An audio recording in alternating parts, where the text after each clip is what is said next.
ক্রন্দনরতা জননীর পাশে এখন যদি না থাকি, কেন তবে লেখা, কেন গান গাওয়া, কেন তবে আঁকা আঁকি?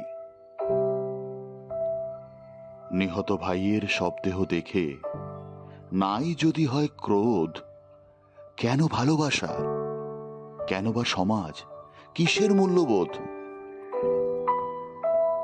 যে মেয়ে নিখোঁজ, ছিন্ন ভিন্ন জঙ্গলে তাকে পেয়ে আমি কি তাকাবো আকাশের দিকে বিধির বিচার চেয়ে? আমি তা পারি না।